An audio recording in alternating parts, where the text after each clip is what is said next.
Hey guys, today I want to share some gear that have come through the GearUp test bench recently that I think deserve to be highlighted, but either I don't have enough material to make full-length videos of them, or they're kind of late, or that I don't want to slap them in YouTube Shorts necessarily, or that I'm just plain lazy. But anyways, what do we have today?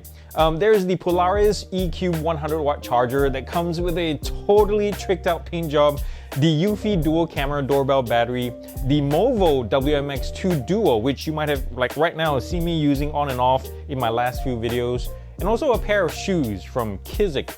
So if any of these pique your interest, please show them some love. I'll link them down below with some affiliate links. If you're ready, let's do this.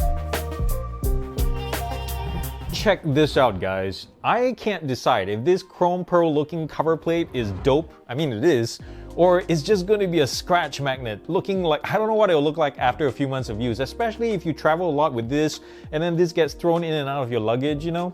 Still, the tricked out part of the Polaris EQ isn't just in the paint job. It's probably the first and only consumer charger, and you can correct me down below, don't take my word for it necessarily, that can push 100 watts of juice to your devices. And both of these USB-C ports are supported because often you see chargers advertised for a certain number, be it like 60, 70, 90 or whatever, but only one port is capable of that number. With the Polaris, just pick one of these, 100 watts max, boom, you're done. And it also comes with your user selection of international socket adapters. There's two more 15 watt USB-A's here. And I definitely wasn't expecting this. A really nice zip-up travel case with a carry handle and everything. It's felt lined on the inside. It has an elastic pocket here and also another elastic strap to secure your brick like this. And they also included a fabric USB-C charging cable. It's thick and really nice. It's I think 1.5 or 2 feet. Plus points for that. If anything to complain, I would say is probably the size of the case itself. Could have been a little bit smaller in my opinion. Now this next one requires a little bit more backstory before we get into the meat of things. So Eufy went through a recent kerfuffle involving customer privacy. You probably saw this in the news, where preview thumbnails of locally stored videos on their Eufy security cams were being sent to their cloud servers without customer consent. Big problem there. Another problem that was found was the lack of end-to-end encryption between their cameras. The good thing is Eufy quickly addressed those flaws and has pretty much plugged those vulnerabilities as we speak. So, you know, done and done. But anyways, here's a little bit of a funny story. Eufy had sent me 2 of these dual camera doorbells to test before the news broke. When the news broke, they said, don't publish anything. So since then, I've been given all that time to verify that the cameras and the Eufy app have been updated to reflect those changes, which is a good thing. So things like permission requests are clearer now, while visual indicators telling you what's encrypted or not are now all over the app, where, you know, they weren't before. Now onto the doorbells themselves. Fantastic user experience, great UI, super easy to install, really powerful, lots of features, competitive price. And I ended up using the rechargeable version, by the way, because I found out that my old home's current doorbell has less than the 12 volts required to power a modern camera-based doorbell like a Ring or Eufy. I really wanted so much for the wired one to work in this case because check this out. This wired one right here is significantly smaller in footprint. But I guess at the end of the day, this thing worked out because I found out that the rechargeable model is the only one that works with Eufy home bases, which I have. The wired version doesn't. I know, right? And I hope they fix this in a future firmware update. I'll tell you what, guys, I love the double camera setup here. They're both 2K wide angle. One faces the front while the other points down on your porch to keep track of packages. And here's the thing, the system is even smart enough to notify me when a package is picked up. Yes, like if I'm doing an Amazon return for my house, the guy comes to pick it up, the system will send me a notification. Pretty awesome. Battery life is pretty beast too. It's on track to stay on for like 4 to 5 months based on my app, and before needing a quick recharge. Similar to the Eufy S330 solar powered cameras that I reviewed last year, video latency averages about 1 to 1.5 seconds between the app and the camera itself. There's plenty of AI options and customizations to play with as well. And more importantly, I've had so far 0 false positives. My biggest dislikes are the wired versions of the doorbell, we've touched about this earlier, have no home-based support. That means if you currently have a connected Eufy ecosystem in your house, this doorbell is playing all introverted. It sits outside all by itself, storing videos internally, not talking to the others. and nobody likes an introvert, dang it. My second dislike, neither of these work with Apple HomeKit if that's your thing, or other kind of voice assistants besides Alexa. And the other thing too, another problem I have is the rechargeable doorbell doesn't work with the newest HomeBase 3. Eufy keeps, for some reason, if you go to their website, they keep pushing back the upgrade cycle for this, and it's honestly pissing me off. I have a HomeBase 3, and this doorbell forces me to also set up the HomeBase 2. It's a waste of space and resources. I just don't get it.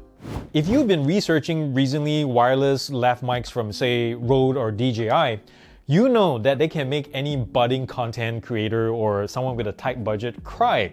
They're as expensive as unicorn tears, and while they usually sound better than stock internal mics, that's not always the case, but that's another topic altogether. So for what you pay for in terms of convenience, and also, in this case, brand worship, wireless lav mics in general still don't sound as good as dedicated mics. But regardless, I wanted to use that as a segue into this alternative wireless mic system that right here that I'm wearing that costs quite a bit less, $200 to be exact for the whole thing, than your mainstream brands. For those of you in the know, brands like Comica and Marvel make some honestly fantastic recording gear that simply blow my mind in terms of features, design, reliability, and of course price.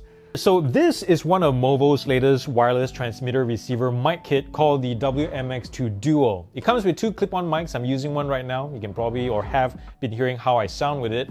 A central receiver that you connect to your recording device, in this case my camera audio input. A storage case that doubles as a charging dock. That's pretty cool. And also more accessories that you can shake a stick at in a dedicated pouch. What I also like is there's a dedicated gain controls on the mics, aka transmitters, and the receiver. The boot up is also super fast, and when you're done with the devices, you just pop them back into the charging case and they automatically turn off. That's pretty darn cool. Now, if you need more versatility in terms of mic placement, especially if you don't want something so big showing in the middle of your shot, Movo also includes two lav mics that plug into the transmitters. You just move the transmitters down and then run your little lav mics up. And they also include 4 dead cats for those windy days for all 4 mics. Voice quality is above average, as you can probably hear, especially once you get the gain dialed in. Some things I'd like to see improved though is mostly to do with the case. I wish this was a spring-loaded open. Right now it's really hard to open, and the lid doesn't stay open as well or locked in place. And I also would like the case to have a little bit more space to store some of my more used accessories so I'm not toting around 2 separate packages. And finally, I just wanted to do a quick shout out to Kizik for sending me a pair of these Athens way back at CES in January. So these shoes, or at least the brand anyway, you might have seen ads or commercials and pretty much heard everybody, and I mean everybody, including that awkward uncle down in Alabama, talk about Kiziks. And you might say, Aaron, this is a tech show. What's a shoe got to do with this? Well, I counter that by saying, like Nike Vaporflies or Adidas Spring Blades of the world, there are shoes out there like the Kiziks that have more tech in them than the Space Shuttle program ever did. But here's the thing. Kiziks are hands-free shoes. They were designed so you'll never have to bend down to put on your shoes ever again. So back here, there's a unique titanium cage at the rear that compresses when you slip your feet in, and then they spring right back up, like, without crushing the material back here. Most slip-on shoes or, like Mocs and such, the more you use it, they get more compressed. This one doesn't do it, so that's pretty awesome. And it's really comfortable too. I love walking in these. But anyways, thank you so much for watching this. If you like, again, to see any full review for any of the products today, comment down below.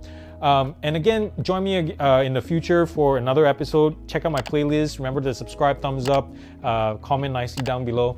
And remember also to do something loving and kind for somebody in this world, because guess what? The world needs it more than ever, and it starts with you.